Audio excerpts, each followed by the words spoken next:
un poco la antitrama. En general, miren, antitrama en realidad no hay mucha, o sea, salvo que por ahí tengan ganas, realmente hay que tener ganas de como conectar con esa forma de cine. Yo me había notado como los ejemplos que pueden ver de antitrama así más radical, que está más ligado, yo les diría, al cine experimental, particularmente en dos momentos de la historia del cine. En los orígenes, ustedes recordarán que los orígenes del cine casualmente coinciden con, casualmente no, pero coinciden con los orígenes de las vanguardias artísticas, que seguramente la que recordarán sin dudas es el surrealismo. Después había una italiana, un poquito más fascistoide, bastante más fascistoide, que era el futurismo, cuyo director era Marinetti. De hecho, si leen el texto de Benjamin, al final Benjamin repone una de las partes del manifiesto futurista y su oda a la estetización de la guerra. Y si leen el texto de Benjamin también, se van a dar cuenta que por lo menos para Benjamin, una de las vanguardias más interesantes, es el dadaísmo, que ya no, dadaísmo, el dada. El manifiesto dada, por lo que recuerdo, el autor es Tzara, T-Z-A-R-A, Tzara, Tristán Tzara, creo que se llama. T-Z-A. Por lo que entiendo, que hacían como unas cosas medio, como intentaban como demoler la noción de arte. Entonces, por ejemplo, si en una película agarraban fotogramas o fragmentos de fílmico, los cortaban, los metían en una bolsa, metían la mano, sacaban aleatoriamente, los editaban y los proyectaban. Nada, eso, hacían esas cosas que hoy nos pueden parecer medio una pavada, porque en realidad hoy por hoy cualquiera, si ustedes usan Instagram y van pasando las historias, medio tienen una experiencia medio dada, yo les diría, porque ven una persona, otra comiendo una tostada, cosas que no le interesan a nadie, pero que arma medio como un palimpsesto, medio como un pequeño como relato. Bueno, y después, bueno, una de las más así, hola Esther, ¿cómo te va? Una de las más conocidas también es una película, véanla si tienen ganas, nada, se llama Entreacto de René Clair. Es una película, sí, creo que de principios del siglo XX, no recuerdo exactamente qué década, que también tiene como, o sea, está cercana al Dada, como la vanguardia. Y después, obviamente, imagínense qué año estamos en el 20, en el 30, o sea, 10, 20, 30, 30, 40, la humanidad, sobre todo Europa, no estaba para hacer pelotudeces, estaba preocupada en cosas realmente importantes, entonces no hubo vanguardia, digamos, en la época de guerra o de entreguerras, si bien, digamos, seguía bien, qué sé yo, supónganse, hubo el teatro de la biomecánica de Meyerhold, que no sé si les suena. Meyerhold les suena como, es un director de teatro que era como el antagonista de Stanislavski. A Meyerhold lo terminan matando el estalinismo, digamos, lo termina fusilando en esos juicios tan transparentes del estalinismo, por formalista en realidad. Ustedes saben que el régimen soviet, digamos, proponía un arte más ligado al realismo socialista, justamente. Por eso Eisenstein era perfecto, de alguna manera. Entonces, a partir de, o sea, años 30 y 40 y 50, por lo menos yo no recuerdo ninguna vanguardia concreta, y después sí, en los años 60 empieza como toda la... Esperen que alguien mandó un mensaje, debe ser del grupo alguien que... Esperen, Ornella, un toquecín más tarde. Bueno, perfecto. Y tienen, que se hizo bastante conocido, dos películas que están en internet, si quieren verlas tienen que tener ganas, pero que en realidad, ahora les explico por qué no está bueno que las vean. Son dos películas de Andy Warhol, son tres en realidad, una que es un poquito más narrativa, pero también correspondería a la lógica de la antitrama, no solamente por la construcción del relato, de la narración, sino por su puesta de cámara y puesta en cuadro, que se llama The Hustler, o sea, el prostituto sería. y después tiene dos. Una que se ¿Cómo llama es, Juan? Perdóname. Sí, ¿Cómo son los nombres? The Hustler. Es el nombre de una revista erótica de los 80, Hustler. Hustler, sí. Hustler. Y después tiene unas que sí son más experiencias, pero para mí, para ver esas películas se dan en un contexto que no es cinematográfico como lo concebimos nosotros, sino en esa experiencia. Acá creo que hubo, si alguno fue, lo pueden comentar la experiencia, sobre todo por una cuestión de edad, cosa que yo, por ejemplo, no, que son los happening. En los happening, imagínense, no un happening de acá, bueno, acá hubo una experiencia, ¿cómo se llamaba? El DITEL, el Instituto Ditela, ¿se acuerdan? Que Sí. ponían como unas mangueras, Sí, ¿se acuerdan? sí. Yo ni había nacido, pero ustedes por ahí se acuerdan. Como Marta unas Minujín, toda esa mangueras, época. y hacían llover la calle Florida, un delirio, bueno, hasta que vino un ganía y tiró toda la mierda. Bueno, a ver, Argentina siempre ese vínculo con la genialidad que tenemos. Bueno, no importa. Sí. O sea, el peronismo lo manda a Borges a ser inspector de pastos. El contacto con la genialidad que tiene el Estado. Bueno, no importa eso. Entonces, esas películas que duran 6 horas, por ejemplo, Empire de Andy Warhol, era para ver en un happening. Claro, y para estar extremadamente drogado, porque si no, no se arma. Entonces, la antitrama como tal no logra, digamos, traspasar la barrera, digamos, de lo que sería una experiencia cinematográfica, al menos arquitectónicamente, o sea, en la sala convencional. Lo más parecido que llegó a algo cercano a la antitrama es, por ejemplo, la película Gumo, la escribo ya en el chat, en que la escribo, que es una película de Gumo, Eva, no me escribe el teclado, bueno, a ver si ahora me escribe, ahí me escribió. Humo, que es una película de Harmony Korine, creo que ya se las nombré. Harmony Korine es un director, es un creador norteamericano que perteneció, o por lo menos lo incluyeron en un momento, en el Dogma 95, que no fue exactamente una vanguardia, sino que fue un movimiento concreto de gente que se juntó para hacer un manifiesto y para...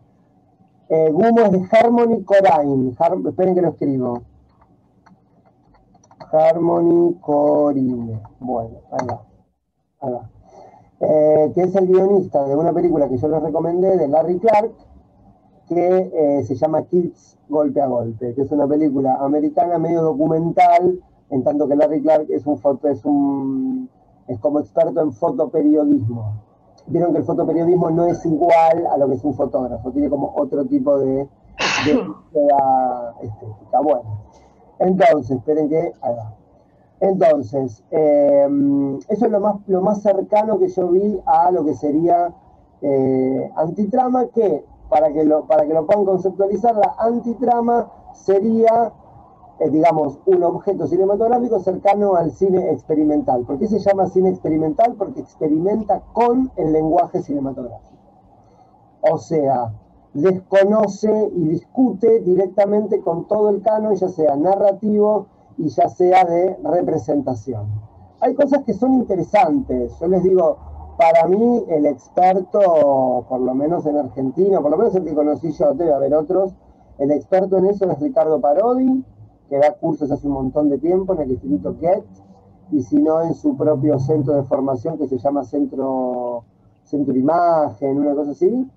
Y él tiene mucho material. Yo cursé con él hace como 20 y pico de años y tenía unas cosas increíbles, tipo películas de Silverberg, que es un director alemán, películas así independientes, no solamente de Andy Warhol, sino de todo el entorno de Andy Warhol, que son inconseguibles acá en Argentina, él las conseguía, como... Nada, para mí es interesante verlo, pero hay que verlo como en un contexto, porque si no, verlo por sí mismo realmente no. En principio había que preguntarse para qué uno ve cine.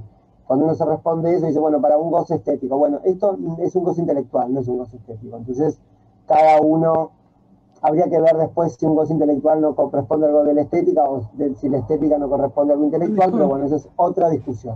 Pero nada, eso, en principio, eso sería como películas de antitrama, que en realidad uno no se suelen encontrar con eso. Básicamente porque el cine que se logró imponer, y lo impusieron efectivamente, fue el cine narrativo clásico, mainstream, industria cultural, no nada, eso, con personajes, con desarrollo, con historia, etcétera, etcétera. ¿No? O sea, el cine quedó pegado a lo narrativo casi desde el comienzo. Bien, mini trama ya vimos. Sí. Ya vimos, perfecto. Bueno, la clase de hoy. La clase de hoy es, para decir de algún modo, vamos a presentar, vamos a volver a la arquitrama, que lo habíamos visto, no sé si la clase pasada o la anterior. Bien, y vamos a hablar del tema de lo simbólico y lo alegórico. Bien, hago dos comentarios previos para poder dar la clase. Esperen que se conectó Ornella. Ahí va. Bien, el primero es que, digamos, los mitologemas, los mitemas, lo mitopoético, todas esas cosas de las que habla Fareta, que hoy me mandaron el nuevo libro de él, ya lo estoy leyendo, ya estoy robando, ya tengo para robar para los próximos años, básicamente tengo acá para robar.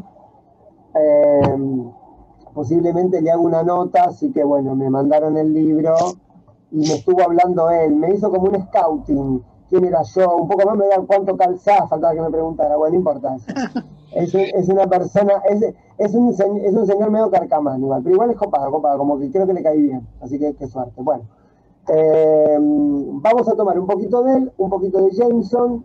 En realidad Jameson lo que retoma es un poquito de Benjamin, de un texto que no les pasé porque es un libro, es el primer libro de él, que se llama El origen del drama barroco alemán, que es la tesis de doctorado, donde hace una diferencia entre símbolo y alegoría, que son cosas que están bastante, que uno medio se las confunde. Hoy voy a intentar, ayer estuve medio todo el día haciendo la clase, porque como no tengo nada que hacer, básicamente hago la clase, o sea, veo un cosito, agarro un librito, veo una película, bueno. Entonces, bueno, primero que nada eso, que todas esas cosas, figuras míticas, narraciones, todo eso implica un saber aparte, implica prácticamente un saber en filología clásica, digamos, que yo no lo tengo al nivel que lo puede tener, no sé, un profesor de, no sé, literaturas antiguas, digamos. Entonces, hay un montón de cosas que obviamente se me van a escapar. Entonces, esto dependerá, esto que vamos a ver ahora, que ustedes lo puedan detectar en un film, dependerá de, por decir de algún modo, el contenido que ustedes tengan. Porque obviamente yo puedo nombrar algunos que son los más conocidos y los que se ven todo el tiempo, pero hay algunos que desconozco, porque pues yo no soy experto en tradición judío-cristiana, entonces hay un montón de, por ejemplo, miren, el otro día estaba leyendo el libro de André Bazin, que creo que ya les nombré, que es el cine. Entonces él comenta que ¿cómo se llama? La diligencia de John Ford es la copia de una parábola que está en la Biblia de el filisteo y el publicano, que termina con la famosa frase: el que se humilla será exaltado y el que se exalte será humillado. Y yo no lo sabía eso, o sea, evidentemente Bazin sí, y entonces hace el comentario, pero yo no lo sabía. Entonces digo, no se asusten con esto de que, bueno, si por ahí hay partes que no entienden, qué sé yo, en todo caso, bueno, será cuestión de ir conectando signos, digamos, y en algún momento llegar a un saber un poquito más ampliado. Pero yo creo que con esto ustedes van a poder empezar a leer esto que yo les voy a dar ahora. Eso por un lado. Así que no se asusten si por ahí no saben, porque de igual forma, ya entrando en tema, se supone que lo simbólico es algo trascendental que atraviesa la historia de la humanidad. O sea que más o menos a uno le suena que esos elementos ya los vio juntos. Si no, no sería simbólico, porque lo simbólico es lo eterno, lo trascendental, casi lo platónico, como ideas platónicas, digamos, en un punto. Algo que no está atravesado, justamente es trascendental, al decir de Adorno, algo es trascendental cuando no está atravesado por la dimensión de la historia. Esa es la gran pelea entre idealistas y materialistas. Sería algo así. Bien, y segundo comentario es que yo voy a dar algunos ejemplos. Como en general, a veces hay como una cosa que y tal película y tal, yo no lo sé todo. O sea, sé algunas cosas no las sé. Entonces digo, no, o sea, no, y aparte no sé si están todas las películas esto, porque a veces pasa que uno asume un concepto, absorbe un concepto y lo quiere como aplicar en todo. Bueno, no se aplica en todo, o por lo menos si se aplica en todo, hay que hacer un estudio pormenorizado. Yo tengo algunos ejemplos, no los tengo todos, así que bueno, eso se los digo porque, y si pasa y no lo sé, a veces que sé y a veces que no sé. Ya se los digo para que no, porque por ahí queda como extraño. Dice, pero pasa esto en esta película y tendría que ponerme a ver. Seguramente una película. Hola, perdón por retardo. Ahí va. ¿Cómo andás? Bien, disculpen. Todo bien. Seguramente en una película canónica, lo simbólico opera solamente en el canon, o sea, opera en el cine clásico, no opera en el cine moderno y contemporáneo, para nada. Ahí va, listo. Bueno, entonces, vamos a lo simbólico, a ver cómo lo podemos trabajar. Bien, entonces, el carácter simbólico en una película, en un film, a ver, esperen que me lo anoté todo para que sea exacta la definición, porque si no, no se entiende nada. El carácter simbólico tiene que ver con lo eterno. Un símbolo, si puede ser reconocido, tiene que ser reconocido en todos los momentos de la historia. Por eso es un símbolo. Obviamente que se empiezan a generar símbolos nuevos, no es que si no sucedió en el origen de la cultura griega no existe, ¿no? Porque hoy por hoy uno ve una esvástica y se entiende. Eso es un símbolo, ¿no? Eso sería un tipo de símbolo. Entonces, el carácter simbólico de un trabajo audiovisual y de otros también, porque puede pasar también en la pintura, sobre todo en la pintura del Renacimiento, por ejemplo, o en la pintura cristiana, por ejemplo, procede de la construcción de un signo.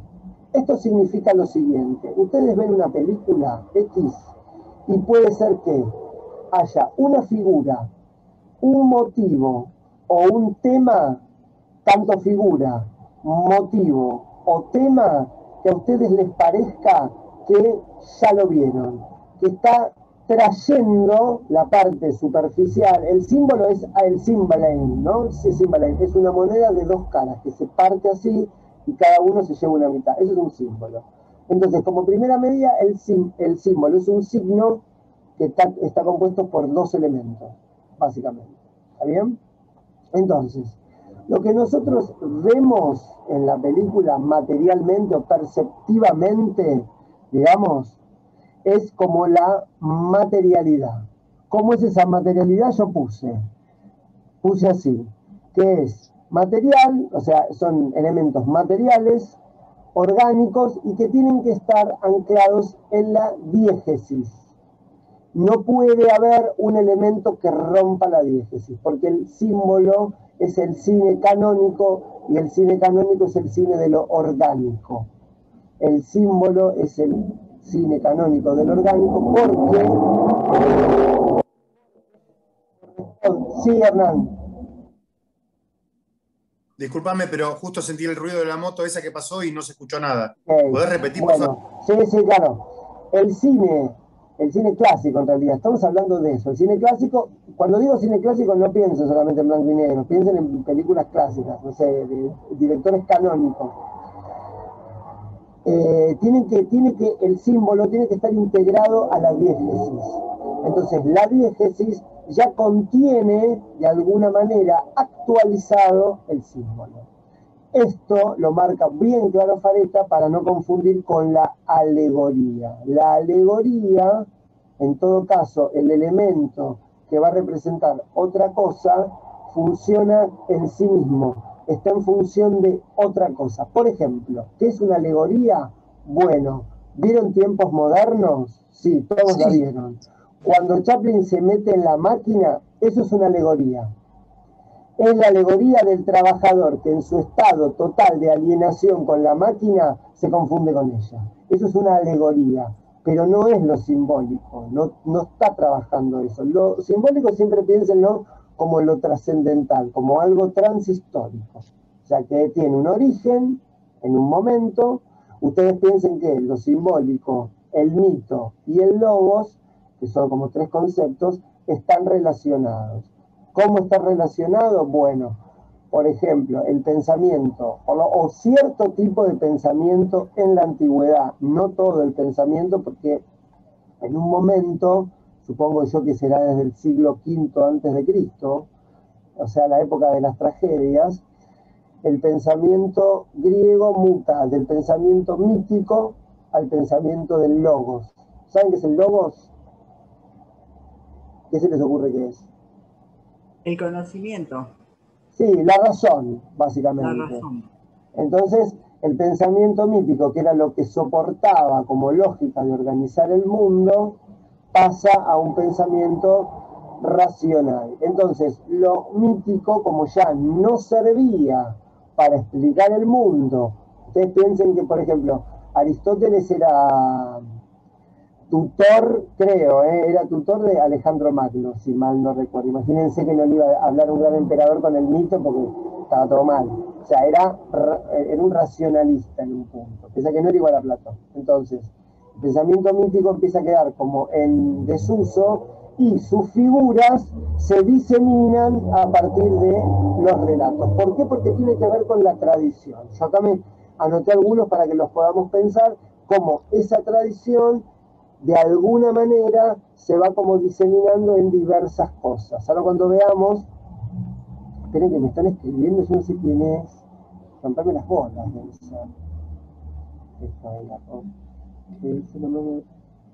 bueno, ahí va.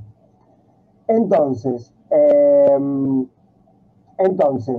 hasta acá vamos bien, porque voy muy rápido, ¿se entiende bien? Sí. Bueno. Vamos bien, Juan. Vamos bien, bueno. Estamos mal, pero vamos bien, dijo Menem. Imagínense cómo terminamos. Bueno. Estamos mal, pero vamos bien, dijo. Sí, estamos mal, pero vamos bien. Es un genio, es un genio. Bueno, entonces, acá hay un detalle, ¿sí? ¿Salvador? Es esta, sí. Si nos remontamos a la película, por ejemplo, como hablaste del renacentismo, Sí. Ángel estuvo pintando la Capilla Sixtina. Sí. Cuando vos ves la película, está remontando a ese tiempo, y en el lugar. Es ¿Qué algo película? la vida de Miguel Ángel, por ejemplo. O sea, Ok. No, espera, no. la Capilla Sixtina. Sí. Bueno, en ese momento, fue un encargue hecho por un papa, pero no importa, estamos hablando de los tiempos, vos me dijiste que según lo que estamos viendo, nos transporta al modelo de vida, que se está usando. Se usaba ese tipo de pintura. Sí. Y aparte tiene todo lo que describía en esa pintura. Ok. Mirá, no sé cómo será la película de la vida de Miguel Ángel, pero lo que te digo es esto, que digamos, el símbolo en el cine por lo menos opera de la siguiente forma. Suponete, a ver si se entiende, no importa que materialmente la diégesis tenga, por ejemplo, a Miguel Ángel, que es un personaje de la historia que el cine cuenta y vemos cómo pinta la Capilla Sixtina. Eso es como lateral. Lo que yo diría, bien, aquí operan, aquí el símbolo es operativo, es si la película de Miguel Ángel me muestra alguna figura, algún motivo, alguna situación del orden del mito. Lo pongo como ejemplo, a ver si logran entender. La característica del doble, esto del doble, que es una figura que toma Freud en Lo Siniestro, Jekyll y Mr. Hyde, o sea, Stevenson, o sea, siglo XVIII, que ya aparece en la Ilíada, que recrea Poe y Hoffman. Bueno, esa figura del doble tendría, digamos, corresponde a la dimensión del símbolo, del mito, y que en realidad el que lo completa es el espectador a partir de un saber que puede tener o no. Eso sería. Entonces digo, no importa qué pase, digamos, diegéticamente o dramáticamente en el relato, sino la película, sin advertir que está trabajando dentro de la operatividad del símbolo, simplemente pone estas figuras que el espectador reconoce, digamos, y arma un sentido total. Eso sería para mí la lógica del símbolo, digamos. Por eso es que yo les digo que cada vez eso se va perdiendo más, porque cada vez me da la sensación a mí, quizás díganme si me equivoco, si conocen gente más joven, que cada vez hay como menos instrucción en determinados elementos de la tradición. Entonces es medio complicado. De hecho, yo cuando empecé a trabajar este tema tuve que ponerme medio a tiro, porque yo no lo vi en el colegio ni nada. Supongo que antes sí, porque antes algo más se vería, ahora no se ve nada, y entonces uno pierde como el referente. En todo caso, uno ve lo que Fareta dice es que una película que trabaja con lo simbólico, si uno no tiene la capacidad o no tiene el contenido para completar el símbolo, la película se entiende igual.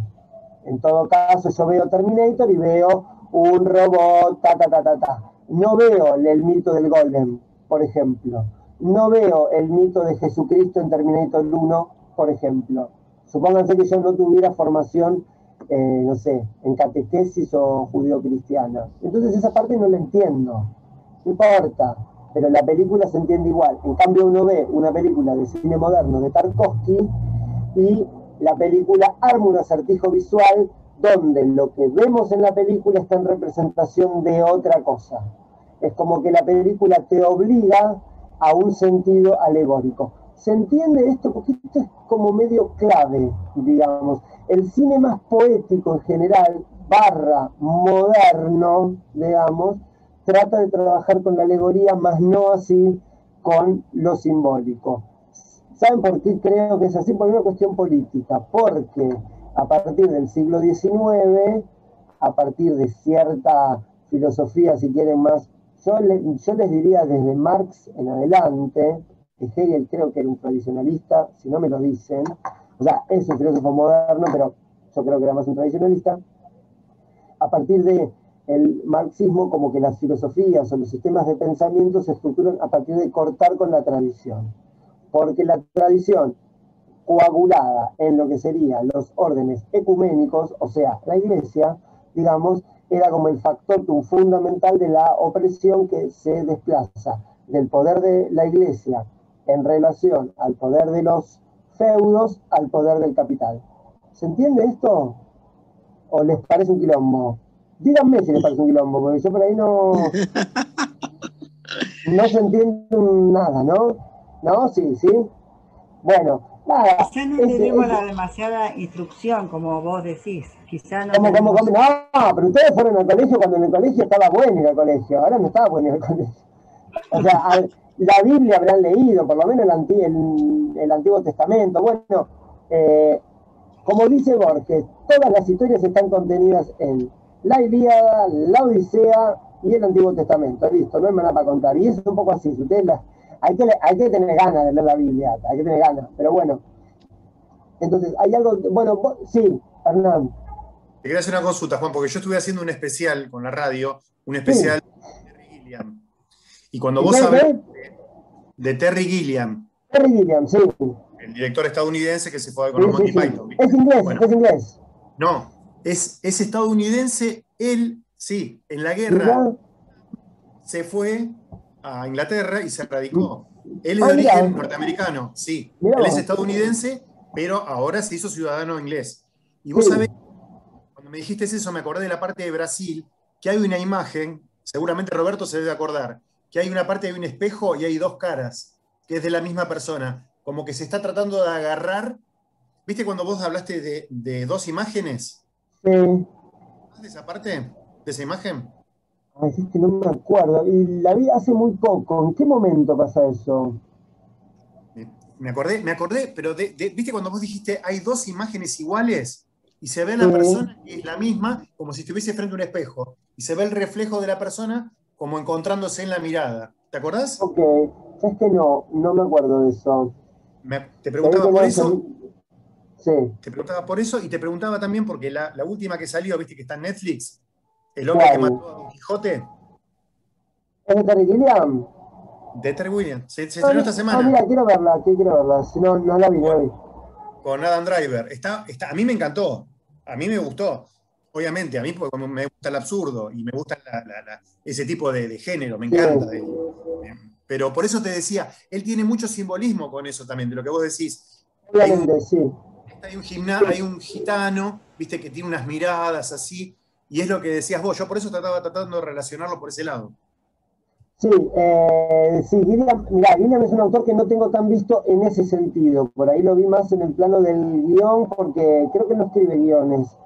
Por ejemplo, el guión de 12 monos lo escribe uno de los mejores guionistas, creo que de los 80, 90, que se llama David Webb People, que escribió 3 películas que para mí el guión es fantástico. Blade Runner, Los Imperdonables y esta.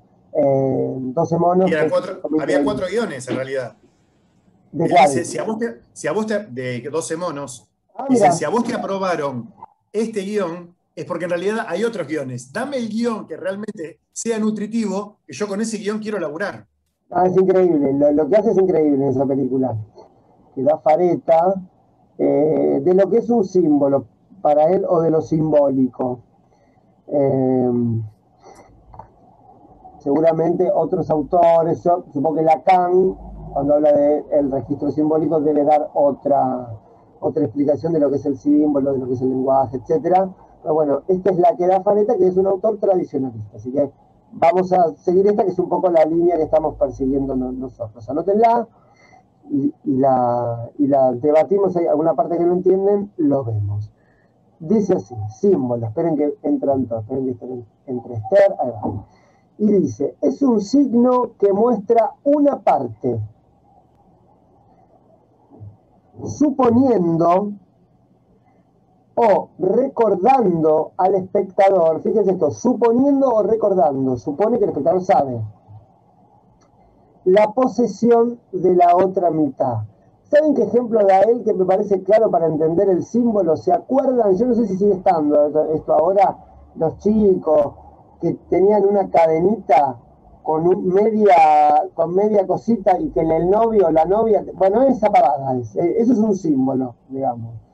Que se supone que en la antigüedad era que si vos tenías una deuda con alguien, te daba una parte y en algún momento te volvías a reencontrar, decías yo tengo esto y era lo que certificaba, digamos, que efectivamente tenías una deuda con esa persona. Bien, entonces, es un signo que muestra una parte suponiendo o recordando al espectador la posesión de la otra mitad, la media naranja, exactamente, esas ideas nefastas. Bueno, cuya unión da lugar a la aparición de un sentido que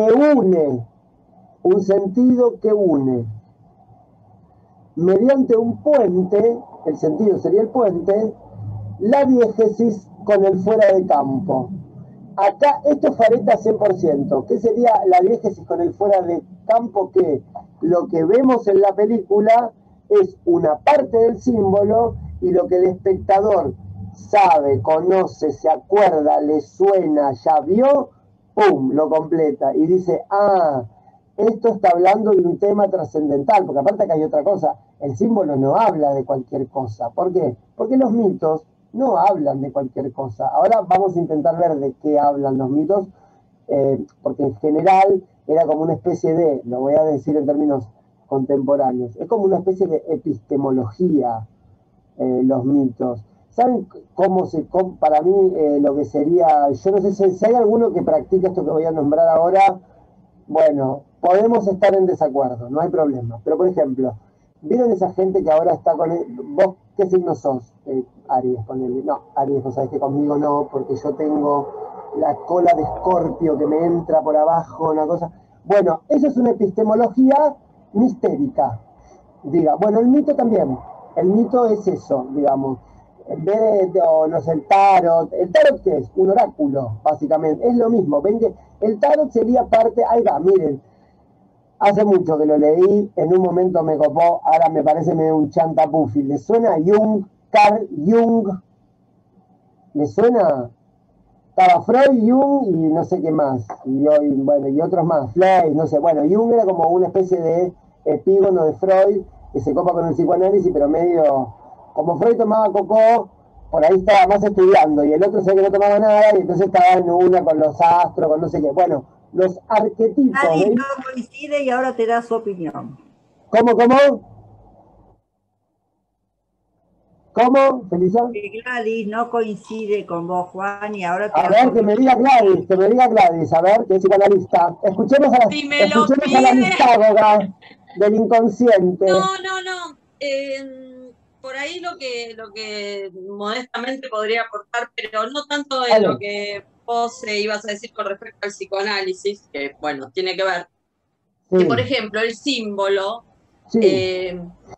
¿viste cuando vos ubicabas esto de aparecen ciertas imágenes que las remiten directamente a otra cosa? Por ejemplo, no sé, un coso de petróleo que hace así y eso remite a la relación sexual. Sí, pero eso es alegórico, sí, pero eso no es simbólico. Bueno, eso es simbólico. Lo alegórico tiene que ver con una construcción de sucesivas metáforas, ¿sí? Arma, porque, digamos, el arte en sí, casi, o sea, todo el arte, salvo algunas excepciones, juega con la metáfora, o sea, en principio, todas las figuras retóricas tienen que ver con la metáfora. ¿Sí? Entonces, bueno, el símbolo es más unívoco. Dentro de la cuestión de ser metafórico, el símbolo es más unívoco, te remite a un solo sentido. Ok, está bien. Lo que pasa está perfecto. Bueno, exactamente, es como vos decís, pero justamente, digamos, el símbolo es unívoco, pero, digamos, entre el productor, o sea, el director, o no sé, el que arma la película y el espectador, entre los dos componen. O sea, no lo compone uno solo, ni lo compone el espectador, ni puede componerlo el creador, porque siempre, a mi parecer, siempre la instancia de la percepción, sobre todo en el arte, es finalmente quien termina de definir el objeto. O sea, nunca la obra por sí misma no dice nada. Por sí misma, digo, no sé, el David de Miguel Ángel, por sí mismo no dice nada, si no hay una instancia de la percepción que termina de leer y completar, y si quieren un poquito más, de reescribir ese objeto en el que está viendo. Entonces, está muy bien esto que vos decís. Justamente, pero que esto es lo que da la universalidad del arte, ¿no? Porque los símbolos, al ser unívocos, esperá que me lo voy a anotar porque voy a hacer un comentario. Espera un cachito, espera. Sí, dale. ¿Cómo es? No, y esto es lo que trabajaba Jung, ¿no? Cómo se transmiten inconscientemente cuestiones que tiene que ver con esto, ¿no? Con toda la mitología, etcétera. Exactamente. Mira, es una postura esa. Con respecto a lo que vos decís con la universalidad del arte, está muy bien, por eso el cine es el primer, quizás el único, arte de masas a nivel mundial, ecuménico, donde ahora no tanto, pero en un momento se estrenaba una película y era un efecto a nivel mundial. Quizás eso fue reemplazado por la televisión, puede ser, pero era como un fenómeno mundial. Si era un fenómeno mundial, el cine clásico tenía que trabajar con símbolos que fueran conocidos por todos. ¿Por qué? Porque una película se filmaba en Estados Unidos, pero se iba a ver en Buenos Aires, en Brasil, en Chile, no sé, en Roma, y tenía que ser comprendida para todos. Obviamente no todos iban a entender lo mismo, pero esos símbolos son, como si yo les dijera, occidentales. Yo no sé qué podría pasar, de hecho, la verdad que no tengo mucho saber o sapiencia con respecto a eso, por ejemplo, con lo que sería la simbología oriental. Yo no tengo idea, pero seguramente es distinta. Un ejemplo que te quería dar, perdóname, un ejemplo que te quería dar de lo simbólico y de la universalidad de lo simbólico es, por ejemplo, cuando vimos la película Con ánimo de amar, que es oriental. Por ejemplo, nosotros vemos que ellos comen, no me acuerdo el nombre de esa pasta que es como un pañuelito relleno. Ellos comen, ¿no?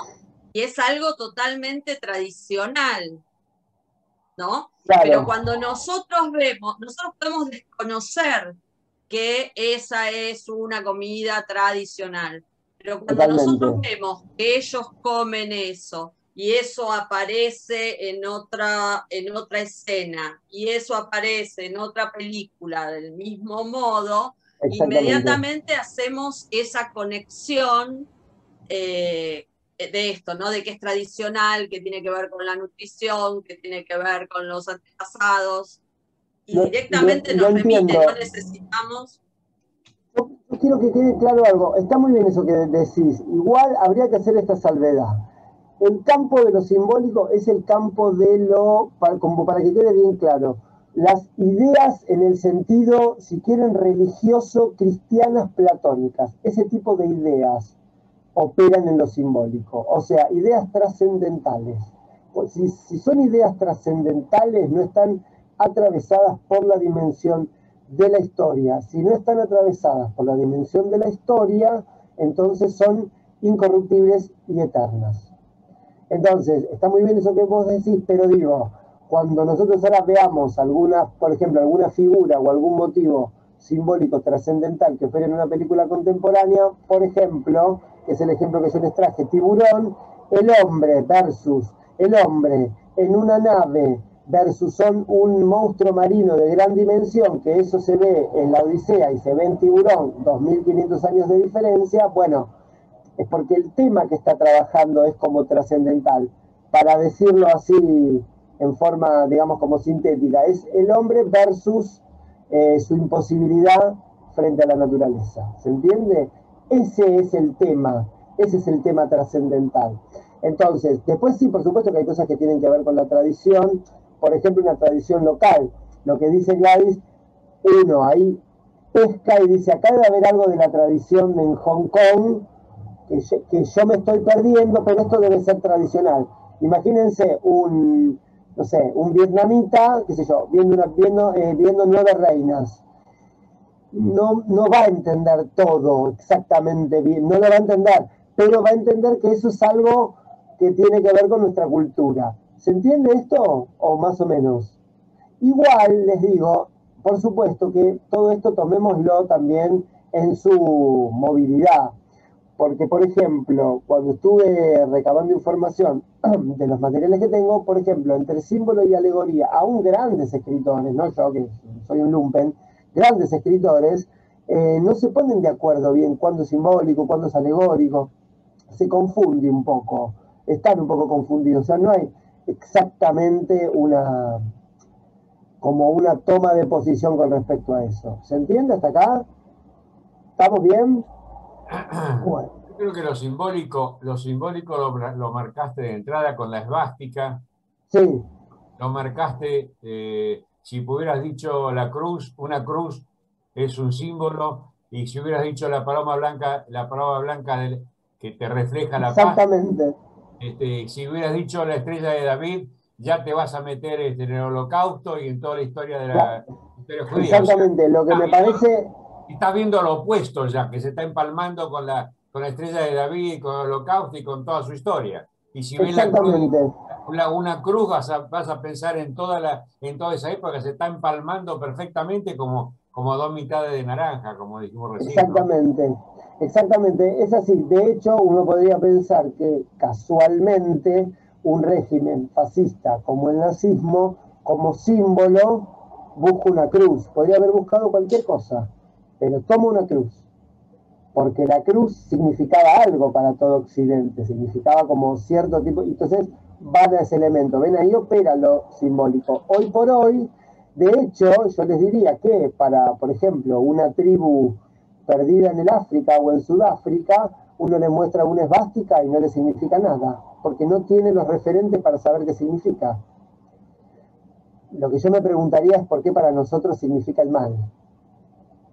De hecho, Juan, perdóname, de hecho, ¿por qué solo eso significa el mal? Sí, sí, Hernán. La esvástica es un símbolo que venía, creo que de África. Egipto. Claro. Es Egipto. Ellos la adoptaron como un símbolo, que igual que el águila. El águila venía de representación de Roma, de un imperio. Exactamente. Claro. Exactamente. Bueno, pero fíjense cómo se trafica con los símbolos. O sea, lo importante que es. Porque a mí me da la sensación, un poco armando esto pensaba, decía, bueno, ¿cuántos símbolos? O sea, uno es también en un universo simbólico, para decirlo así. Todo el tiempo estamos... ¿Cómo? Fíjate algo, que la esvástica te transporta al Tercer Reich. Sí. Pero al mal. El símbolo fascista, hay muchos que no lo conocen y no te transporta al fascismo. Y no, ¿qué, el italiano? ¿Cuál es el fascismo italiano, decís? Sí. El fascismo es italiano. Sí, producción 100% italiana, como la mafia, está buena igual. Correcto, pero si vos llegás a ver el símbolo que representa el fascismo, que es un estandarte romano, si vos lo pones, nadie lo identifica como símbolo. Nadie va a decir, la película se trata de eso. Por supuesto, es un símbolo tan fuerte como la esvástica, tan fuerte como la estrella de David. Pero nadie lo reconoce porque no sabe. Si les pregunto a todos, yo creo que no sé, Hernán, con todo respeto, si sabes cuál es el símbolo fascista. Para que Roberto cuando Roberto levanta la mano, yo me agarro de la mesa, sí, porque vi. Sí, los muchos. Perfecto. Como si fuera una hacha. Como si fuera una hacha. Y el símbolo. Lo que pasa. Sí, está perfecto, es eso. Está bien. Lo que pasa que, bueno, digamos que el símbolo nazi, por variables políticas, obviamente, trascendió y fue elegido como el símbolo del mal. Por lo menos para Occidente, digamos. Por lo menos para Occidente. Justo el otro día vi otra vez, después de mucho tiempo, la lista de Schindler. ¿La vieron? Vuélvanla a ver ahora, si tienen ganas. Está en Netflix. Fíjense cómo está filmada, porque está en blanco y negro, pero Spielberg es tan genial que filma una película en 1993 como si estuviera filmada en el 45. Es una cosa increíble. La textura que tiene, digamos, es hasta expresionista. Sí, Roberto. Hay una nenita que está en color que, bueno, si la ven, para mí, desde mi óptica, es una técnica de distanciamiento, al decir de Brecht, como, por ejemplo, en Parque Jurásico, cuando cuando los dinosaurios ya rompen todo, que cae como un pasacalle, digamos, que dice Parque Jurásico, los humanos y los dinosaurios juntos. Bueno, es como un distanciamiento.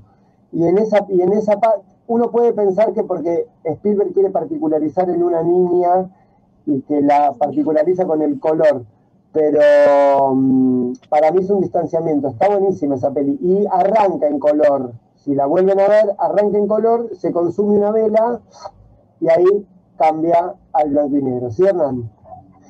Sí, te iba a decir, Spielberg también tiene algo con el color, porque como dice Terry Gilliam, sí, en Lincoln a los negros los dejó hacer de extras, así que tiene algo con el color él.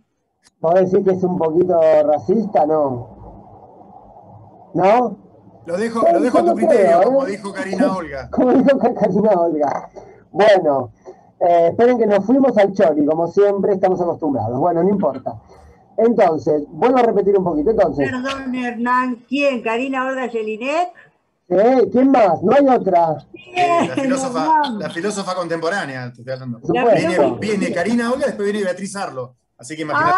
Bueno, en ese orden. Bueno, esperen que les sigo dando la definición de símbolo que da Fareta. Bueno, Entonces, habíamos quedado en esto, la diégesis y el fuera de campo. Ustedes recuerdan que venimos trabajando esta idea que lo que el cine, una de las cosas que el cine inventa, es el fuera de campo.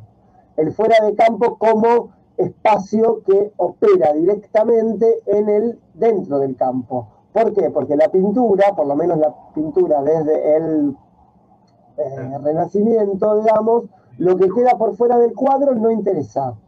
Aparte no había pintura de caballete. Ustedes saben que la pintura de caballete, o sea, los cuadros que nosotros conocemos son una típica, es una típica invención del capitalismo, digamos, o sea, siglo XVII, XVIII.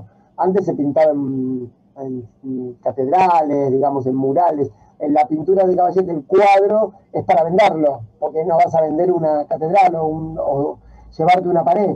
Entonces, bueno, digo, ese tipo de pintura, ese tipo de arte plástica, digamos, no contemplaba el fuera de campo. El fuera de campo en las películas es tan importante como el campo, porque se arma una dialéctica. Lo que acá Fareta dice es que en el fuera de campo está el espectador completando lo que está viendo en la pantalla. Entonces, fíjense...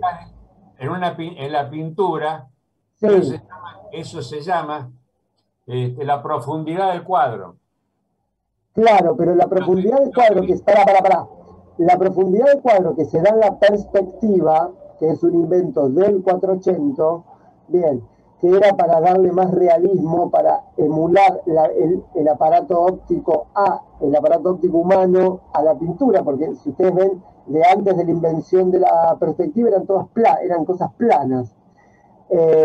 No es el fuera de campo, el fuera de campo es esto que me rodea a mí, que está fuera del campo, digamos, esto que está fuera, esto en una película interviene. Lo que pasa que, como nosotros somos cinéfilos y ya lo entendemos, hacemos una lectura y ya damos por sentado que si me están filmando a mí, acá mi cuarto continúa, arriba está el techo, abajo están mis piernas y acá está mi biblioteca. ¿Se entiende? Digo esto, como que...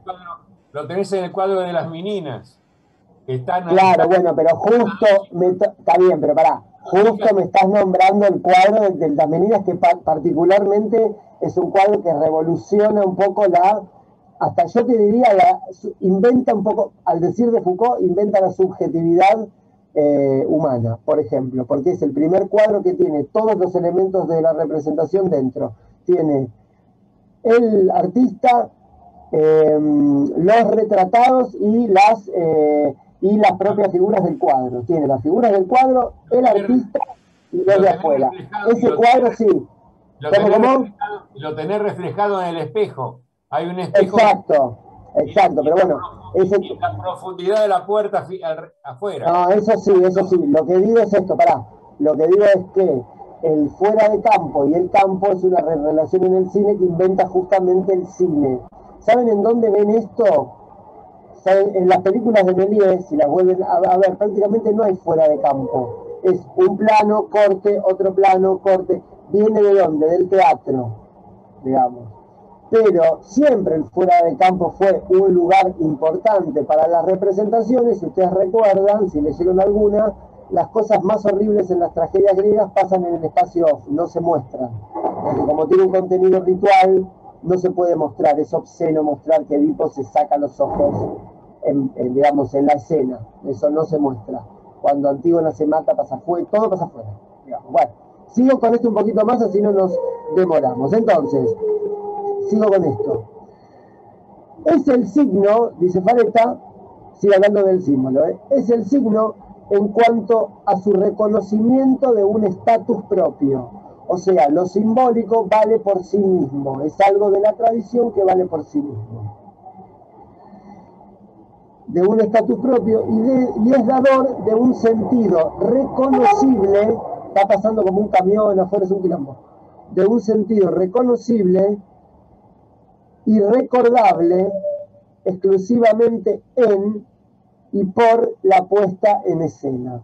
O sea, lo que Fareta nos dice es que un autor, para generar una operatividad del símbolo en una película, esa operatividad tiene que estar dada en la puesta en escena. ¿Qué es la puesta en escena? ¿Cómo están articulados los diversos elementos en un espacio? si quieren sumen puesta en escena y puesta en cuadro, porque el cine tiene puesta en escena como tiene el teatro, pero además tiene por decir de alguna manera, el recorte particular de la cámara, que esa es la particularidad. O sea, puesta en escena es cuando van al teatro y ven que hay un sillón, una mesa con cierta proxemia con respecto al, ¿cómo se llama lo de adelante del escenario? No me acuerdo ahora. Bueno, esa palabra que se me fue.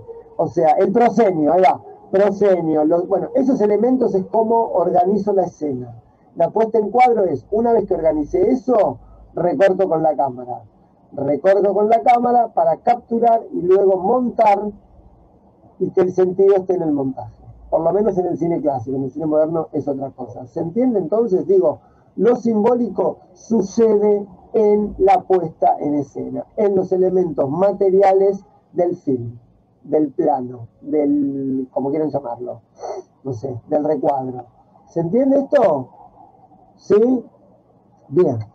Bueno, sigamos un poquito más. Entonces, habíamos dicho que era un signo de dos elementos. Uno pasaba en la pantalla, otro completa el espectador. Es imposible que sea por sí mismo uno solo. Bien, ¿cuáles son las figuras que yo encontré, que yo busqué para ver si lograba que pensaran? Me gustaría darles un trabajo, si quieren lo podemos hacer o no, de que busquen alguna película y empiecen a reconocer cuál es la dimensión mítico-simbólica que está trabajando en esa película. Tiene que ser una película obviamente canónica, porque si no, no lo van a encontrar. Por ejemplo, Vértigo. ¿Vieron Vértigo? Sí, todos vieron Vértigo. Bueno, Vértigo está plagado de esto. Fabretá da miles de ejemplos, pero uno que yo anoté es, por ejemplo, el laberinto. El héroe en su periplo, cuando está extraviado y está buscando, está en el laberinto. Ahora, ¿qué significa el laberinto? El laberinto es una invención de un griego llamado Dédalo, que no sé si recuerdan el mito del Minotauro. El laberinto en donde está el Minotauro lo construye Dédalo. Bien, esto lo saco de Borges. Entonces, ¿qué dice Borges? Dice que el laberinto, ¿por qué es tan importante esa figura? Porque el laberinto es una construcción que no es natural, como, no sé, un árbol, qué sé yo. Es una construcción cultural, es una construcción humana. ¿Y qué metaforiza? Bueno, metaforiza para Fabretá, por ejemplo, la confusión del héroe, que él lo ve, por ejemplo, si ustedes vuelven a ver estas películas y siguen esta hipótesis, hago una aclaración. Una vez que uno toma contacto con esto, después eso lo empieza a ver. Por ahí antes no, digamos, pero bueno, esto pasa. Si ven, por ejemplo, Intriga Internacional, hay un montón de idas y venidas del héroe y bajadas, y va que tiene que ver con el jardín de los senderos que se bifurcan. Sí, creo que, bueno, Borges el laberinto es su figura, digamos, es una de las figuras con las que trabaja. De hecho, el hilo de Ariadna, al decir de Borges, es el hilo de la razón, donde el héroe no se va a perder porque va a utilizar un elemento racional para no perderse en esa confusión que es, digamos, el mundo, por decir de algún modo. Acá yo puse, hilo de Ariadna es la razón. Bien, a ver, alguna cosita más. Bueno, a Fabretá no le gusta, pero yo lo voy a decir igual. Por ejemplo, el laberinto en El Resplandor funciona de la misma manera. Lo que pasa es que no está traído como símbolo, sino que está traído, al decir de él, como alegoría. ¿Por qué como alegoría? Porque remite al laberinto de su propia locura. ¿Se entiende? Miren, este es un buen ejemplo, lo voy a tomar para las próximas clases. Nunca se me había ocurrido, eso es muy interesante, eso del resplandor y el laberinto. Claro, sí, que es la propia confusión de su propia locura. ¿Sabes por qué lo dije? Porque en la novela no está. En la novela El Resplandor no está. Lo inventa Kubrick porque Kubrick es un genio del cine, aunque Fabretá lo odia porque dice que es alegórico. Bueno, ahí se pone gaga y ya no importa, pero bueno. Él inventa porque se da cuenta que necesita cierto material fílmico para representar la locura del tipo. Y entonces inventa el laberinto que no está en la novela. Pero ahora hablando con ustedes, me doy cuenta, claro, ¿por qué dice que es alegorista? Dice que es un alegorista porque es cierto, el laberinto en El Resplandor no funciona como elemento trascendental, lo cual nos hace pensar que no porque aparezca un laberinto se está trabajando en el orden del símbolo. ¿Por qué? Porque ese laberinto está en lugar de la locura del tipo, de Jack Nicholson. Ven que cierra en la propia alegoría, al decir de Fareco. ¿Se entiende esto? Pero sí. En el final no juega un papel importante el laberinto, porque es lo que lo mata. Sí, claro, pero ¿sabés qué pasa? No es un laberinto que corresponde a un elemento de la tradición. Por ejemplo, Matrix, cuando a Neo lo están entrenando, están los laberintos del mundo virtual para convertirse en héroe. Siempre piensen, laberinto, héroe. Si hay un laberinto, hay un héroe que lo va a enfrentar. Pero ahí sí, ustedes fíjense que Jack Nicholson no es héroe para nada, de hecho queda extraviado en el laberinto. Un héroe no se extravía del laberinto, sale del laberinto. Teseo sale. Vuelvan a leer La Casa de Asterión, bueno, ¿no? Que es un monólogo interior del Minotauro, que es un príncipe, y cuando lo mata dice, no podrás creerlo, Ariadna, el Minotauro ni siquiera se defendió. O sea, ahí sí, el héroe sale del laberinto, si no, no es héroe. O en todo caso, sale transformado, sale con lo que se llama el mitologema, que creo que lo anoté, con la herida del héroe. ¿Se entiende? Siempre el héroe, para ser héroe, tiene que tener una herida. ¿Eso de dónde viene? El talón de Aquiles, chicos, básicamente. O sea, es como un mitologema. O sea, eso está en Faretti, también pueden encontrarlo, creo, si mal no me equivoco, en Levi-Strauss. ¿Le suena Levi-Strauss? Es un antropólogo, creo que estructuralista, es como que inventa el estructuralismo y empieza a ver cuáles son los mitemas, ahí está, los mitemas, que son como elementos mínimos para sintetizar un mito. Por ejemplo, no sé, la muerte del padre de la horda primitiva, eso es un mitema. ¿Se entiende? Estamos con esto, los veo confundidos, veo caras al límite con el suicidio, o sea, el suicidio es inminente. No, estamos bien. Bueno, entonces, por ejemplo... Juan, sí. Te quería consultar, porque ahora me hiciste pensar que hay una película que justamente es Laberinto, ¿viste la que trabaja Bowie? Es que no la vi, pero puede ser, ¿eh? A ver, contame. Ahora yo la vi hace un montón de años, me la compré hace un tiempo, y ahora me diste ganas de verla de vuelta, porque lo que yo interpreté en su momento no es lo mismo que vos me estás tirando ahora. O sea, hay una chica que se mete, es tipo como Alicia en el País de la Maravilla, ¿te acordás? Sí. Bueno, la historia es similar, pero... Sí, yo creo que fue, mira, la verdad que ahora no recuerdo, pero creo que Alicia podría llegar a entrar en este tipo de, seguramente, y seguramente el laberinto también, es posible, sí, es re posible. Pero sabes que justo no la vi y son esas películas que uno tiene que ver que no ve, bueno, esa, es para mí. La vida de... ¿Y la película de la vida de Van Gogh? No la vi. ¿Cuál? ¿La de Vincent Minnelli? No, la que el Van Gogh, el pintor, se termina cortando la oreja. Vive en un laberinto ese. Puede ser, ¿eh? Digamos, es un elemento... A ver, se lo planteo así. Puede ser que aparezca una figura que nosotros creemos que es de la tradición, por ejemplo, el doble, por ejemplo, no sé, un personaje entra en el agua y sale. Entonces ahí uno ve un elemento de una especie de nacimiento en el agua que es una figura mítica. Ahora, hay que ver, claro, esa es la nueva, Hernán. Hay que ver qué utilización tiene ese elemento en la diégesis, ¿se entiende? O sea, en El Resplandor uno se da cuenta que está utilizado solamente para esa diégesis particular, para esa película particular, y entonces no tiene estatuto simbólico, porque si tiene estatuto simbólico es como si yo les dijera que el símbolo trata de unir la tradición con lo contemporáneo, como con el mundo actual, trata de hacer un cruce. ¿Se entiende esto? No es fácil igual, y les digo más, no es fácil y tampoco es tan exacto, porque estamos en el campo de la creación. O sea, por ahí el autor recurre a una figura, qué sé yo, por ejemplo, James Cameron dijo, no sabía qué hacer en cierta escena, tuve que recurrir a Romeo y Julieta, de ponerlo a él arriba y a ella abajo, porque no sabía qué hacer. Y bueno, esas cosas suceden, digamos. Digo, ¿se entiende esto más o menos? por ahí son como particularidades. Como les dije al principio de la clase, no vi todas las películas y no tengo tan claro este elemento en todas las películas. Hay algunas que son más visibles, algunas que vi, algunas que estudié y otras que no. Bien, continúo un poquito más. Por ejemplo, que ya lo dijimos, el doble. Por ejemplo, figura del doble. Esta es una figura mítica. ¿En qué película se ve eso? Bueno, Jekyll y Mr. Hyde. Por ejemplo, una actualización más moderna, igual no es tan mitológica o tan simbólica. Contracara, Face Off, el doble. Ahora, el tema es esto.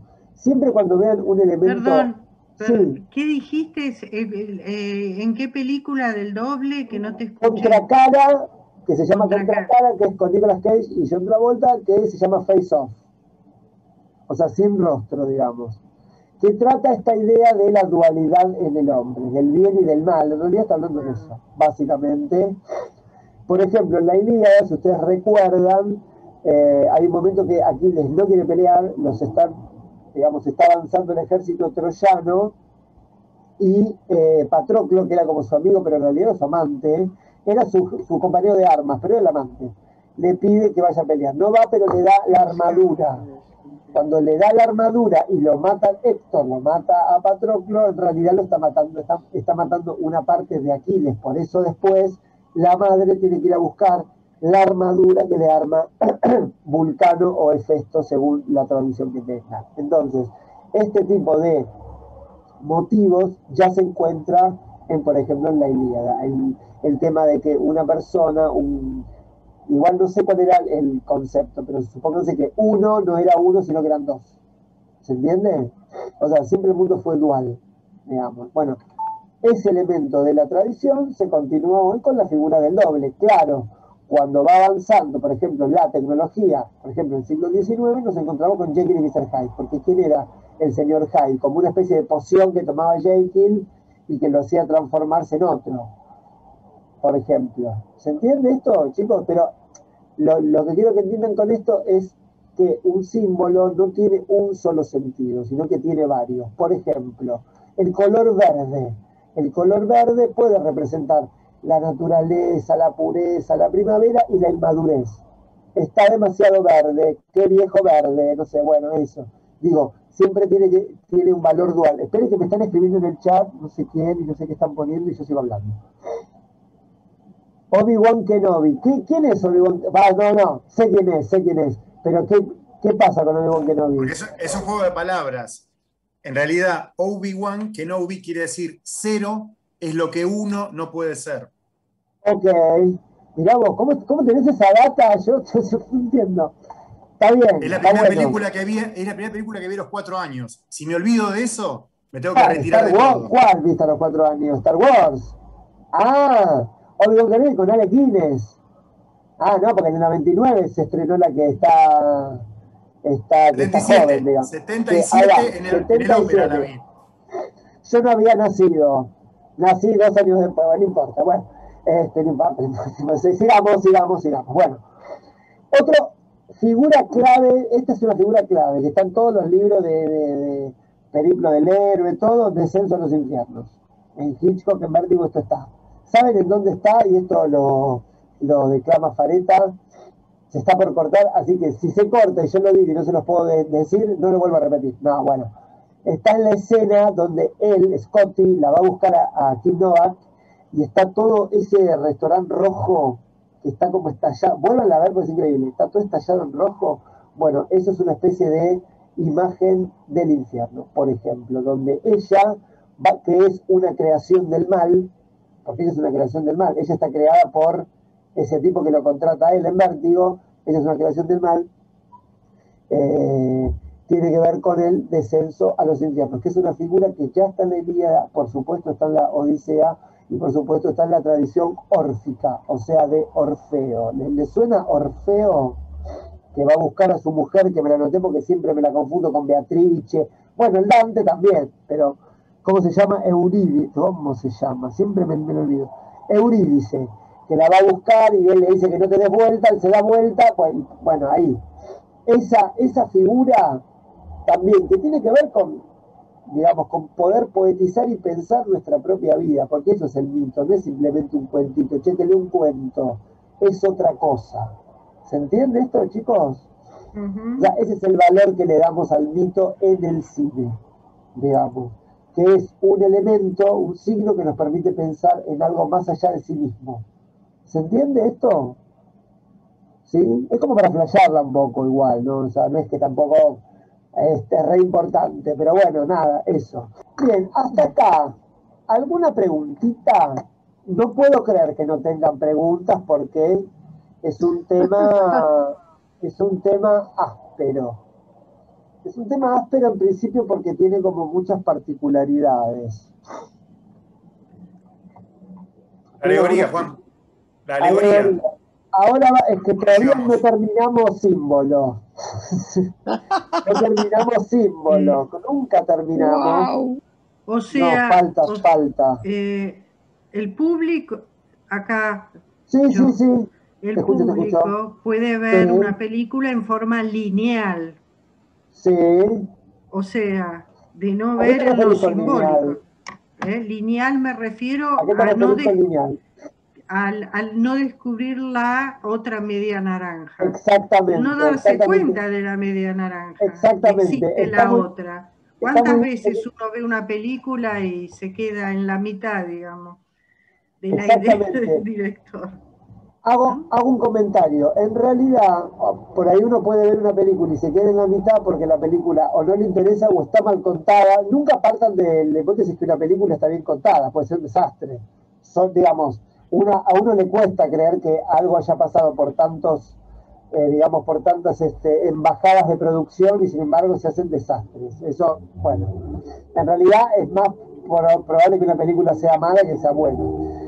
El tema con lo simbólico es lo siguiente, que es esto, que puede ser que el espectador no tenga esos elementos, pero por una cuestión cultural, clase social, no sé, lugar de nacimiento, lo que sea, o que no maneja la lengua, digo, eso puede pasar.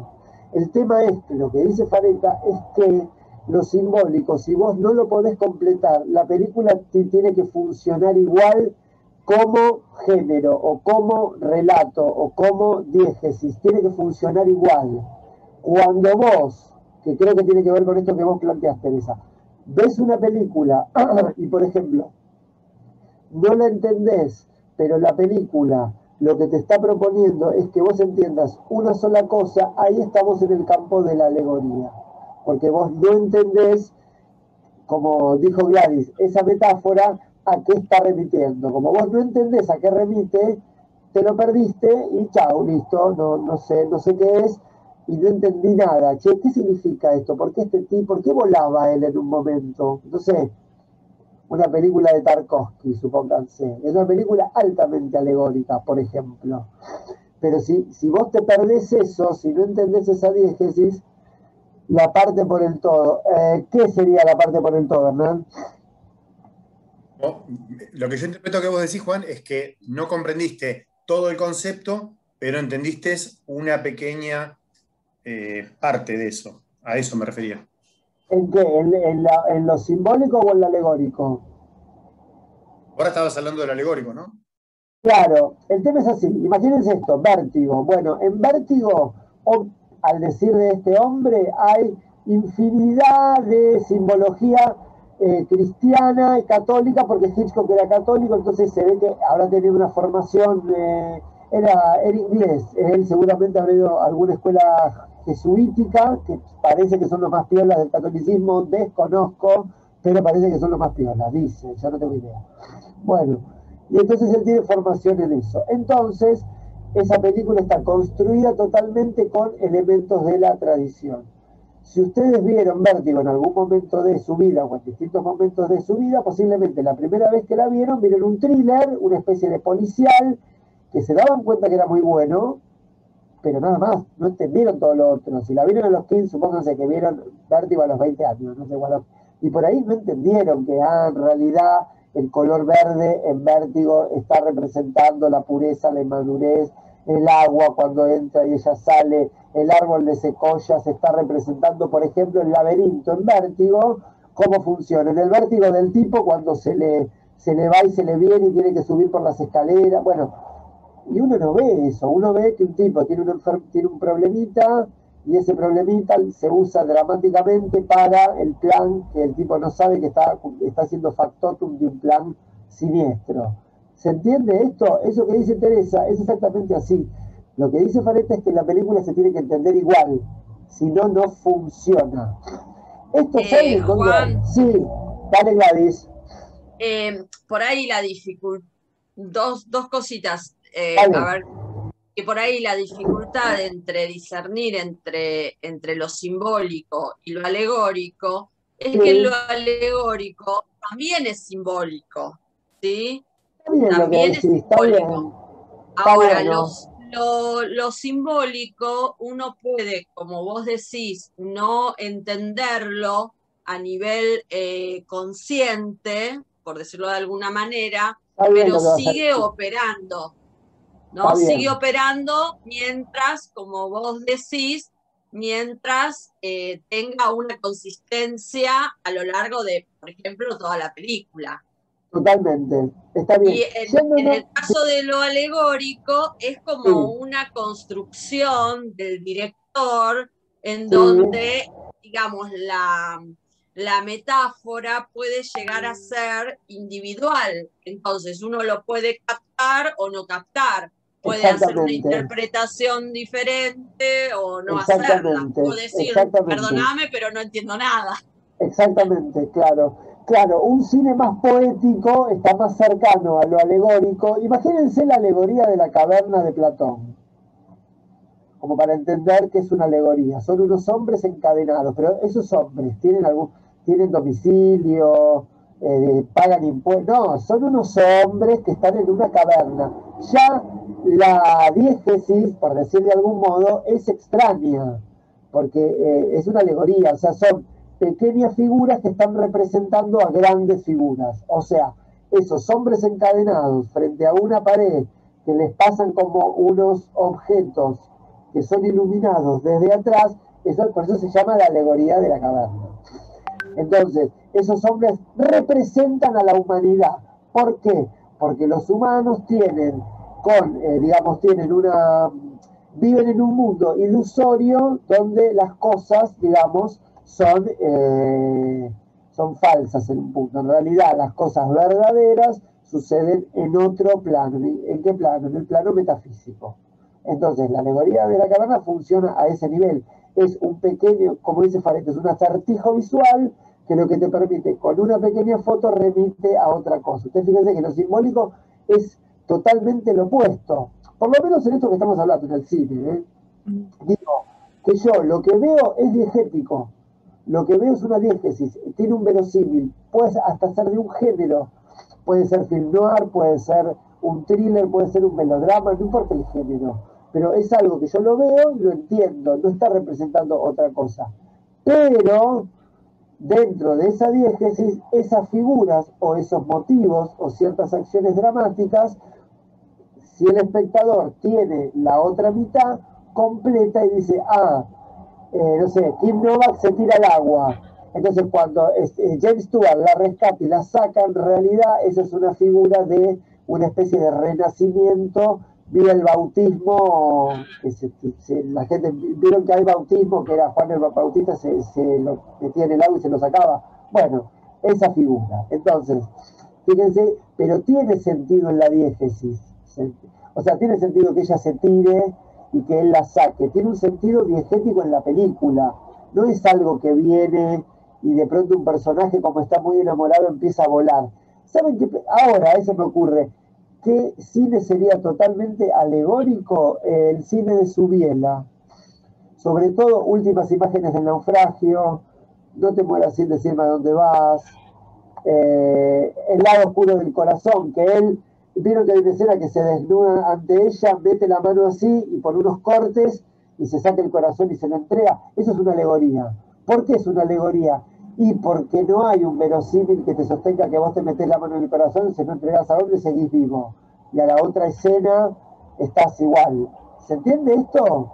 Es como en medio del mundo de los dibujos animados, que se caga, el coyote se le cae una piedra encima y a la siguiente escena está igual.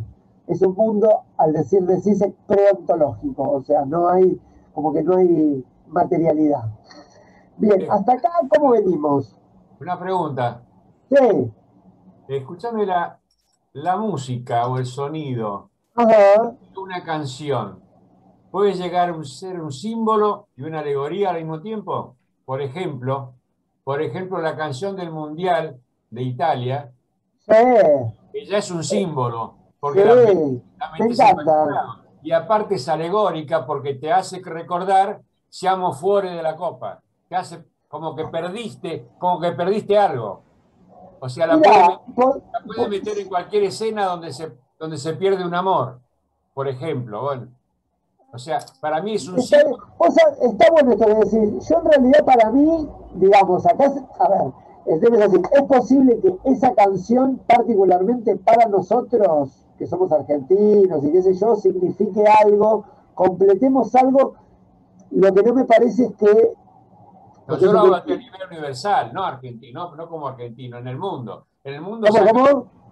Yo te hablo a nivel mundial. O sea, esa canción la tirás en el mundo y van a recordar ese mundial. Punto. Sí, Además, yo te digo, ese mundial termina, seamos fuera de la copa, como que es alegórico porque la encajás en cualquier imagen donde estás perdiendo. Vos, Salvador, cuando jugaba Argentina-Italia, ¿por quién hinchabas? Prefería no hinchar por Nos nada. vemos la próxima, diría mi psicoanalista. Nos vemos la próxima. Habla ahora, calla para siempre. Claro, o sea, mirá cómo se cayó. Mirá, no hablo más. Dijo, bueno, no. O sea, cuando le atajó el penal a Serena, yo no sé de memoria ese partido. Cuando Bengochea le ataja el penal a Serena, ¿qué cara pusiste? No, igual te digo algo. Sinceramente, yo no me arriesgaría a unificar, como digamos, símbolos contemporáneos con esto que estamos viendo, porque no sé cómo opera, pero es posible, seguramente, que particularmente el ejemplo que traes vos, que es la canción de Italia 90, por lo menos para mí, no sé para todo el mundo, pero para mí es el tema de la épica del mundial, para mí, porque fue el último mundial, yo que tenía 10 años, ¿no? ¿Cuánto tenía? 10, 11 o 10, no sé, 11, que Argentina llegó a una final y que fue toda una épica, y Maradona con el coso así, y un desastre todo, y jugaba muy mal y casi nos quedamos afuera, o sea, pero no podría asegurarte que eso funcione como un elemento de que todo el mundo lo recuerde igual. Tampoco diría que es una alegoría. Lo que digo es esto, como para no confundir. Es posible que uno en el lenguaje cotidiano diga, sí, la canción de Italia 90 es el símbolo de la gran gesta de la selección de Maradona, por ejemplo. Pero no, yo no lo uniría a esto, como para no confundir y para que entendamos que cuando estamos hablando de esto, estamos hablando de elementos de la tradición clásica. Cuando digo clásica, digo helenística o más antigua aún. O sea, pero textos del me mito. parece Sí. que por ahí, si Salvador hiciera su propia película, ¿no? Sí. Incluiría esta cuestión metonímica de Sí. esto me remite a esto y me remite al otro, y lo incluyera en su película, sería una cuestión alegórica. Explica qué es metonímico, porque si no, no se entiende nada. Metonímico quiere decir que cuando una representación te remite a otra y te remite a otra. Esto es lo que decía Salvador, ¿no? Sí. La canción me remite a determinado sentimiento, me remite a Siamo fuori y me remite a la pérdida, a perder. ¿Sí? Entonces, sí, esas representaciones metonímicas, una atrás de la otra, genera como una alegoría a la pérdida. Perfecto. ¿Sí? Entonces, dentro de su trama, en su película, eso es una alegoría, él armó totalmente una alegoría a la pérdida, ¿no? Exactamente. El símbolo de esa alegoría es la pérdida. Pero no es un símbolo unívoco, o sea, que no es un símbolo unívoco. Claro, no es un símbolo unívoco, es una alegoría. Claro. Por eso es una alegoría. Yo estaba pensando justamente en la canción del Mundial 78, ¿no? Sí. ¿Qué significa para cada uno? Y seguramente va a haber pensamientos y sentimientos diametralmente opuestos al escuchar la misma canción. Totalmente. O sea, simboliza diferentes cosas según quién la está escuchando, digamos. O las pero por eso es alegórico, Mirta. Porque el símbolo es más unívoco, ¿sí? Claro, está como coagulado, es más universal. Por eso no simboliza. O sea, sí puede ser una alegoría de diferentes cosas. ¿Sabés qué creo, Mirta y Gladys? Que, por ejemplo, tomo el caso del Mundial. Imagínate que vos estás haciendo una película sobre el terrorismo de Estado de los 70, ponés esa canción en alguna casa, en alguna no sé qué, que la van escuchando en el auto, qué sé yo, y eso funciona como una alegoría. ¿Por qué no podría funcionar como símbolo? Porque no es universal, es nuestro, es local, digamos. Por eso esto que estamos inventando del ejemplo de la película de Salvador, después va a tener que tener un sentido en la diégesis de la película. Obviamente, como la historia, la narrativa de la película va a tener que ver con una pérdida. Entonces, por eso vamos a nosotros entender que eso es una alegoría a la pérdida. Lo único que voy a decir es que tengo que informar a las autoridades que uno de mis alumnos se puso mal porque perdió Italia en el 90. Lo tengo que informar. Tengo que informar a las autoridades, que elevarlo a las autoridades. Esto es lo mismo que un plato de fideos. Sí. Estás viendo Italia. No claro, pero por ahí es obvio, acá y otros en China. Viste que se inventó en China, dicen. Estás viendo que es de China. No te Salvador, basta de hacer proselitismo con Italia. No puedo viajar. No eso tengo es dinero. Un símbolo. No voy a ir. No voy a ir. Eso es un símbolo. Es un símbolo. Eso es un símbolo, sí. Es un símbolo. Por ejemplo, como el mate es un símbolo de la argentinidad. No. Sí, es verdad. Ejemplo, ¿no? Por los uruguayos te lo discutirían. Los uruguayos te matan. Por eso dice la salvedad, ¿no? No, pero está bueno esto que pensemos un poco que seguramente hay como ciertos elementos que nosotros metonímicamente identificamos como símbolo y por ahí uno cree que el mate es argentino y por ahí un uruguayo dice, no, para mí el mate es mío, por ejemplo, y ya. Digamos, pero es interesante todos estos ejemplos porque por oposición se entiende lo que les estoy explicando yo, que es esto.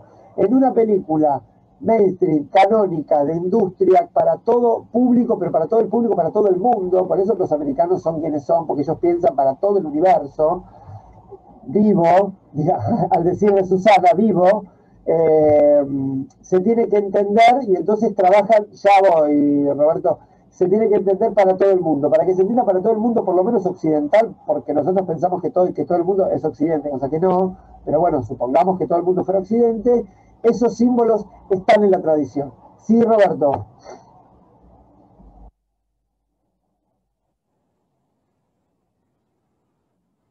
Sí. Totalmente, exacto. Exactamente, sí, es así. Bueno, ahora fíjense que los aparatos de representación para cada uno son distintos. Por ejemplo, yo reconozco que el mate es todo eso y de hecho yo no tomo mate, nunca tomé. Por ejemplo, no me gusta, no sé. No viniste del campo, Juan, porque son pero tiene que ver, no, porque no se me dio, es como por azar medio también. Como tampoco sos muy citadino. Soy muy citadino, eso es verdad, eso es verdad. Eso se ve, se olfatea por acá. Soy muy ignorante con respecto a lo que hay detrás de la General Paz, les soy sincero. No, ignorante no creo. No, ignorante en el sentido geográfico, digamos. Ahí te traigo el mate mismo. No entiendo, pero está muy bien eso que dicen. Bueno, paren, porque ya estamos en 36, para sintetizar, para que se entienda, di la mitad de la clase, es un grupo muy conversador. Igual está bueno porque si yo tengo que hablar yo es un quemo de cabeza.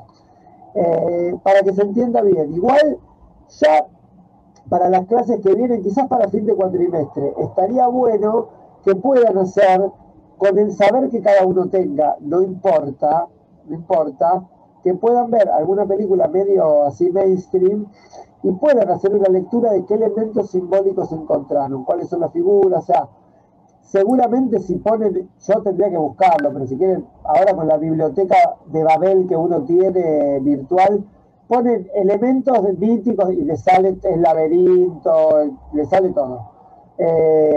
Como para hacer un trabajo. Pero lo que me gustaría, como para sintetizar, es lo siguiente. La dimensión simbólica que estamos hablando es trascendental, es ahistórica, es eterna y es para todo el mundo. O sea, es transoccidental, digamos. No es local, no es particular, digamos, sino que son elementos de la tradición, que por supuesto también no solamente se da en los textos, ya sea narrativos o textos teatrales o cinematográficos, sino por ejemplo se dan en los juegos. Por ejemplo, en la kermés. ¿Vieron ese juego en la kermés que alguien se pone así, gira y después tiene que llegar a un lugar medio mareado? Bueno, eso es un elemento de la tradición que remite al laberinto, por ejemplo. Porque, ¿qué pasa? La tradición, por definición, no puede perderse. Porque es así. Entonces siempre va a buscar la forma de continuar por, los, por la historia de los tiempos, digamos. Entonces es importante empezar a verlos. Obviamente, que si me pasó a mí, le va a pasar a ustedes también. Una vez que uno accede a esto, empieza a ver simbología en todos lados. Pero es un poco así, de hecho. De hecho, hoy les iba a comentar, el texto de Benjamin, si ustedes lo vuelven a leer o lo leen, el de la obra de arte en la época de la reproductividad técnica, Benjamin logra unir elementos de la tradición con elementos de la modernidad y se da cuenta que, por ejemplo, la mirada que él tiene sobre el objeto artístico claramente tiene que ver con una lógica de la tradición, de ver en ese objeto en qué lugar opera la historia. ¿Se entiende esto? Por eso es una cosa más marxista, más complicada, pero anda por ahí el tema, como que en cualquier elemento, en cualquier objeto, en este caso artístico, lo que hay es una dimensión histórica que está en él. ¿Se entiende? O más o menos. ¿Sí?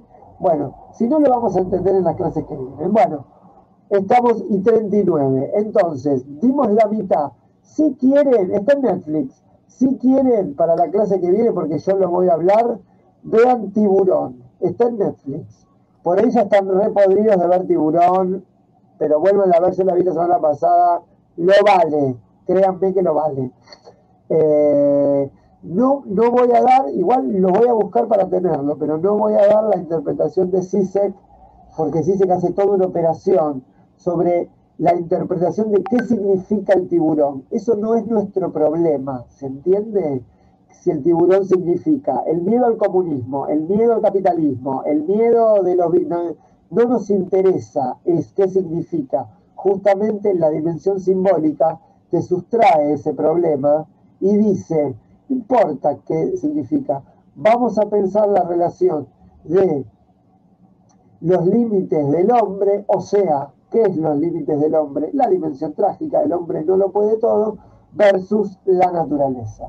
De eso, en esta lógica simbólica, es de lo que se trata en Tiburón, que lo vamos a ver la clase que viene, para ver cómo opera puntualmente todo esto en una película. Y me faltan un par de ejemplos más, y posiblemente, como voy a leer este libro porque tengo que hacer una nota, voy a seguir robando descaradamente, aclarando que es un robo, y voy a traer como más ejemplos y eso. Bueno, si tienen alguna pregunta, sí, Roberto.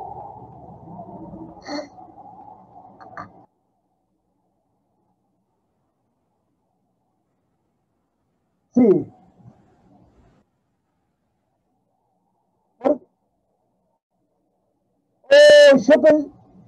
Yo pensé que vos querías que se supiera eso. ¿No querías?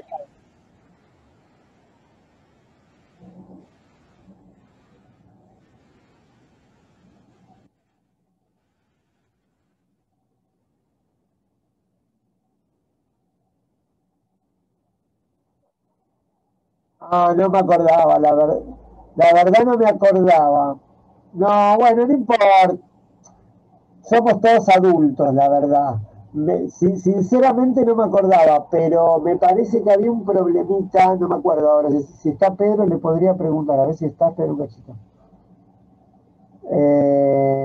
No, no está. No. Yo la verdad que sinceramente no lo recordaba. De igual manera, porque ¿qué pasaba? Había algunos cursos que como había menores de edad, no se puede grabar porque no sé qué. Por lo que entiendo y veo, menor de edad acá no hay nadie. Y si yo me saco el gorro, menos. Entonces, me da la sensación que está todo bien con eso. Yo sinceramente me olvidé. Y si me olvidé y no me lo volvieron a repetir en el centro cultural, es que no debe haber problema. Está todo bien que la grabes. De hecho, en todo caso, el copyright de lo que digo lo tengo yo y digo, ya está, vamos a verlo. En todo caso, para que eso se trafique, pongámonos todos de acuerdo si alguno no quiere que su imagen se difunda, pero me parece que no dijimos nada como grave, como para nada de eso. Pero sinceramente me olvidé. O sea, no, di por Juan, sentado que habíamos hablado en el grupo y que todos sabían que lo grababas vos. Sí, Gladys. Juan, no, te quería Sí, comentar que yo participo de otros talleres y en algunos se graba y se sube a claro. un OneDrive. Perfecto. Yo te digo, no lo grabo, le soy sincero, no lo sé hacer. Y las veces que lo quise hacer fue un desastre. Entonces, pero no es que te mandé al frente. Sinceramente pensé que habíamos hablado en el grupo. Yo a veces cuelgo con eso. Pero no, Abajo no, hay no un hay. icono que dice grabar, Juan, abajo hay un icono No, que dice ya sé, pero no lo puedo. Esperen, Felisa, tan tonto no soy. Ya sé que hay un icono que dice grabar. Lo que pasa es que no me graba después, no me baja el video, no me lo baja. Sí, Roberto.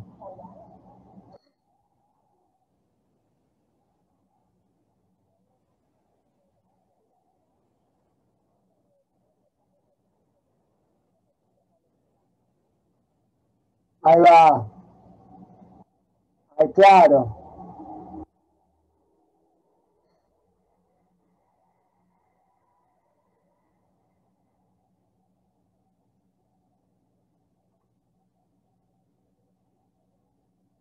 Buenísimo.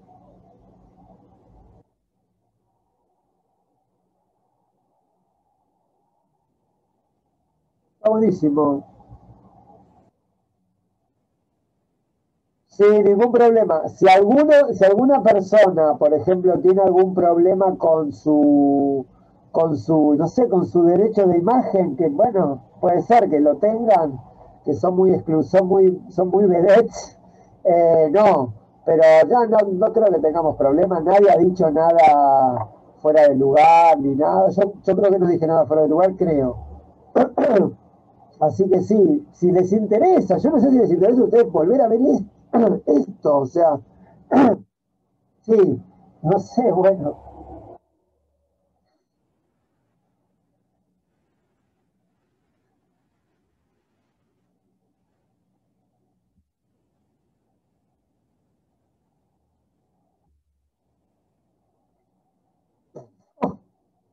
yo les voy a... Sí, no, eso sacalo, eso sacalo. No, ok, sí, ok. Bueno, yo les hago una confidencia. En realidad, yo tengo esta velocidad que ya van varios que me lo han achacado. Pues, ¿por qué? Gladys, no escuches vos que sos psicóloga, vas a interpretar y no está bueno, y no está bueno, y no está bueno.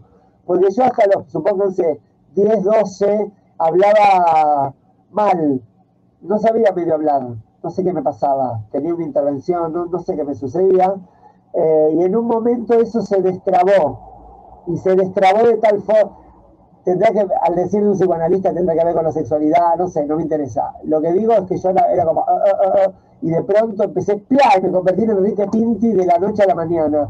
Una cosa medio extraña que al día de hoy no puedo frenar. Yo les juro que cada vez que empiezo un curso digo, Juan, este es como que, como Rocky, vieron cuando sale y se mira en el espejo y dice, esta vez tenés que hablar más lento, qué sé yo. Se prende la cámara y arranca Tato Bores en el monólogo 2000, no puedo parar, no sé qué me pasa.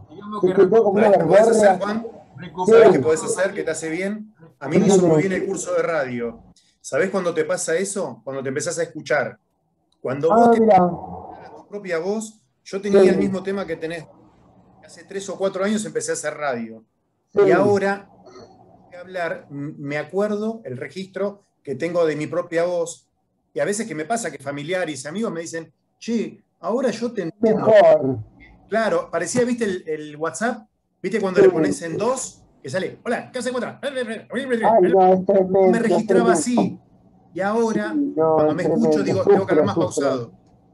Sufro también. Aparte, como que será que tengo como una especie de horror vacui, medio barroco, y entonces yo tengo que hablar todo el tiempo para que no haya un vacío existencial. Entonces hablo ya, y dale. Gladys, si fuera mi analista, me diría que tengo como una pulsión oral desmedida, que mejor que me calle. Pero bueno, quedan 8 minutos. Bueno, entonces. Los conceptos se entienden todos. Los conceptos que vos hablás, si se a mí por lo entiende, menos. entonces todo bien. No, y aparte es medio divertido también, porque si no, estos temas realmente son medio, o sea, si no se hacen un poco a menos, son como medio tediosos en un punto. Entonces, lo que les voy a pedir es esto. Para la clase que viene, vuelvan a revisar el material, los apuntes que tomaron. Si Roberto quiere, yo no sé cómo es, si quiere hacer un drive, él puede colgar las clases o colgar esta clase y la vuelven a ver como quieran. Y traigan algunas preguntas, algunos ejemplos que a mí me vendrían bien, porque como les dije, no, por ahí hay veces que se me pasa tal o cual ejemplo, porque es una película que vi mucho, pero no me la acuerdo. Y vamos a terminar el tema. Y si podemos, vamos a empezar con alegoría, como para marcar bien cuál es la diferencia entre uno y otro, que también el libro habla sobre eso y los otros libros también. Bueno, 9 menos 10. Les mando un beso. Estoy agotado en la clase de hoy. Chao. Feliz día a los padres. Feliz día el domingo. Igualmente a todos. Chao. No, gracias. Chao.